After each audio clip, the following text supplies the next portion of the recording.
مومنو، جب تک تم ان چیزوں میں سے جو تمہیں عزیز ہیں اللہ کی راہ میں خرچ نہ کرو گے کبھی نیکی حاصل نہ کر سکو گے، اور جو چیز تم خرچ کرو گے اللہ اس کو جانتا ہے۔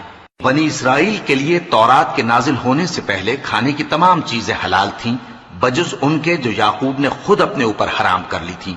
کہہ دو کہ اگر سچے ہو تو تورات لاؤ اور اسے پڑھو، یعنی دلیل پیش کرو۔ اب جو اس کے بعد بھی اللہ پر جھوٹے افطرا کریں تو ایسے لوگ ہی بے انصاف ہیں۔ کہہ دو کہ اللہ نے سچ فرما دیا، پس دین ابراہیم کی پیروی کرو جو سب سے بے تعلق ہو کر ایک اللہ کے ہو رہے تھے اور مشرکوں میں سے نہ تھے۔ سب سے پہلا گھر جو لوگوں کی عبادت کرنے کے لیے مقرر کیا گیا تھا وہی ہے جو مکے میں ہے، بابرکت اور جہان والوں کے لیے موجب ہدایت۔ اس میں کھلی ہوئی نشانیاں ہیں جن میں سے ایک ابراہیم کے کھڑے ہونے کی جگہ ہے۔ جو شخص اس مبارک گھر میں داخل ہوا اس نے امن پا لیا، اور لوگوں پر اللہ کا حق یعنی فرض ہے کہ جو اس گھر تک جانے کا مقدور رکھے وہ اس کا حج کرے، اور جو اس حکم کی تعمیل نہ کرے گا تو اللہ بھی اہل عالم سے بے نیاز ہے۔ کہو کہ اے اہل کتاب، تم اللہ کی آیتوں سے کیوں کفر کرتے ہو جبکہ اللہ تمہارے سب اعمال سے باخبر ہے؟ کہو کہ اے اہل کتاب، تم مومنوں کو اللہ کے رستے سے کیوں روکتے ہو اور باوجود کہ تم اس سے واقف ہو اس میں کجی نکالتے ہو، اور اللہ تمہارے کرتوتوں سے بے خبر نہیں؟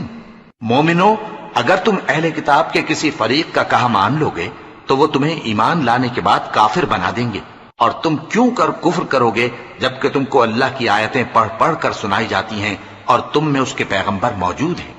اور جس نے اللہ کی رسی کو مضبوط پکڑ لیا وہ سیدھے رستے لگ گیا۔ مومنو، اللہ سے ڈرو جیسا کہ اس سے ڈرنے کا حق ہے، اور مرنا تو مسلمان ہی مرنا، اور سب مل کر اللہ کی ہدایت کی رسی کو مضبوط پکڑے رہنا اور فرقے فرقے نہ ہو جانا، اور اپنے اوپر اللہ کی اس مہربانی کو یاد رکھنا جب تم ایک دوسرے کے دشمن تھے تو اس نے تمہارے دلوں میں الفت ڈال دی اور تم اس کی مہربانی سے بھائی بھائی ہو گئے، اور تم آگ کے گڑھے کے کنارے تک پہنچ چکے تھے تو اس نے تم کو اس سے بچا لیا۔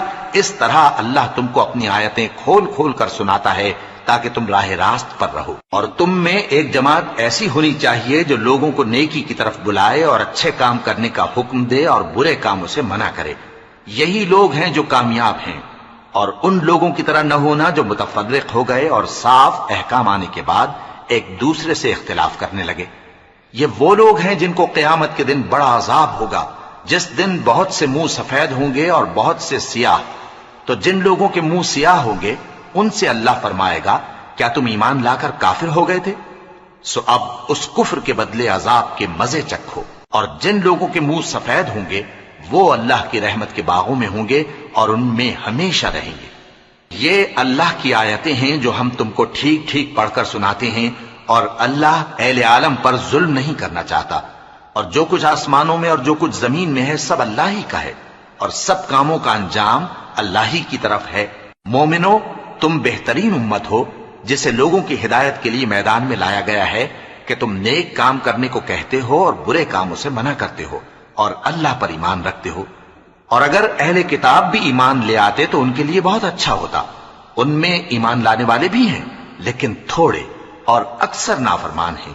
یہ تمہیں خفیف سی تکلیف کے سوا کچھ نقصان نہیں پہنچا سکیں گے، اور اگر تم سے لڑیں گے تو پیٹ پھیر کر بھاگ جائیں گے، پھر ان کو مدد بھی کہیں سے نہیں ملے گی۔ یہ جہاں نظر آئیں گے تم دیکھو گے کہ ذلت ان سے چمٹ رہی ہے،